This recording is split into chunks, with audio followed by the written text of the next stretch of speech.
Hermanos, si vamos siguiendo la primera lectura de la misa en estos días, pues ya hemos recibido un golpe bastante fuerte.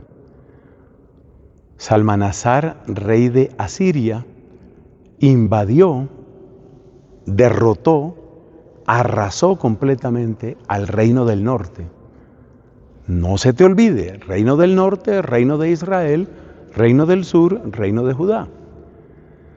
Pues nos contaba el segundo libro de los Reyes que Salmanasar derrotó, invadió al reino del norte. De hecho, acabó con el reino del norte. Pero ahora tenemos que encontrar en la primera lectura de hoy la primera parte del capítulo más duro, más humillante que recuerdan los judíos en el Antiguo Testamento, es decir, el destierro a Babilonia. Eso fue absolutamente espantoso, espantoso. Y la primera parte, porque eso tuvo dos partes, separadas por unos 2 años, la primera parte es la que aparece en el texto de hoy.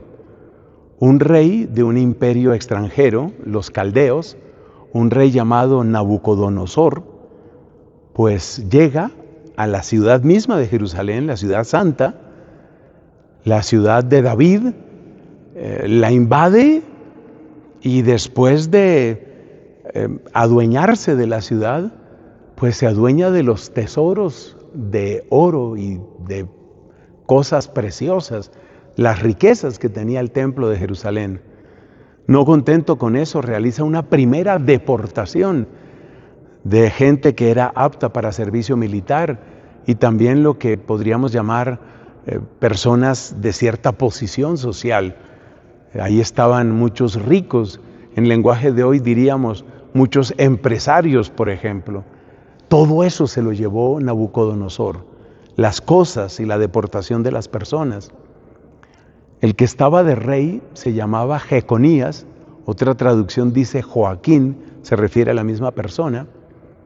Pues el rey Jeconías o Joaquín, cuando vio lo que estaba sucediendo y vio el poderío de Nabucodonosor, pues decidió rendirse. Y él y su familia fueron respetados en el sentido de que su vida no la terminó Nabucodonosor. Se llevó a la familia real, o sea, a Joaquín y a su familia inmediata se los llevó para la capital del reino caldeo. Esa capital era Babilonia. Y Nabucodonosor, obrando como si fuera un dios, pues nombró un nuevo rey. Ese nuevo rey recibió el nombre de Sedecías. Y ese nuevo rey es el que va, en cierto sentido, a protagonizar la segunda y más espantosa parte de esta historia del destierro a Babilonia. Para que te hagas una idea de la importancia de la deportación o destierro a Babilonia en el conjunto del Antiguo Testamento, un punto muy interesante es ir al capítulo 1 del Evangelio según San Mateo. En ese capítulo 1, como seguro recuerdas, está la genealogía de Cristo. Mateo describe esa historia de la familia de Cristo en 42 generaciones y divide esas 42 generaciones en 3 grupos de 14. 14 generaciones que van desde Abraham hasta David. Y esta línea que estoy dibujando con mi dedo, desde Abraham hasta David, es el punto más alto. David es el punto más alto en el Antiguo Testamento, porque es el rey que no fue tan rey que se le olvidara ser siervo de Dios. Es el pastor que no fue tan pastor que se le olvidara ser oveja de Dios. Entonces, desde Abraham hasta David, 14 generaciones. Luego, desde David hasta un punto bajísimo, bajísimo, y ese punto bajísimo es la deportación, es el destierro a Babilonia, otras 14 generaciones.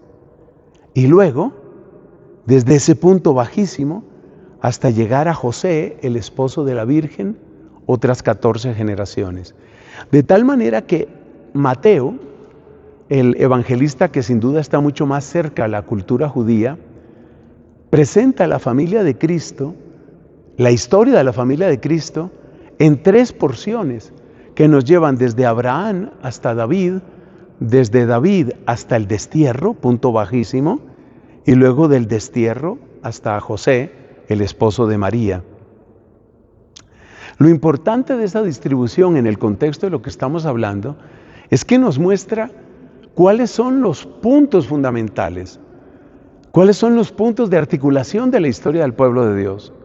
Y esos puntos entonces son Abraham, David, el destierro, y José, esposo de María. El destierro es un punto de referencia. Si David es el punto más alto, el destierro es el punto más bajo. Por supuesto, ya había sucedido el destierro de las tribus del norte. Eso ya lo hemos explicado. Fue en tiempos de Salmanasar, el rey de Asiria. Pero es que cuando cayeron las tribus del norte, no cayó el templo. Cuando cayeron las tribus del norte, no cayó el rey elegido por Dios. Cuando cayeron las tribus del norte, no quedó un terrible signo de interrogación sobre aquella promesa que encontramos en el segundo libro de Samuel, donde Dios le dijo a David, un descendiente tuyo va a estar en el trono. Cuando vemos que Jeconías o Joaquín es llevado en destierro a Babilonia y que luego Nabucodonosor, a dedo y por su propia decisión, escoge otro rey, entonces uno se pregunta, pero espérate. Entonces, ¿dónde queda la promesa de Dios?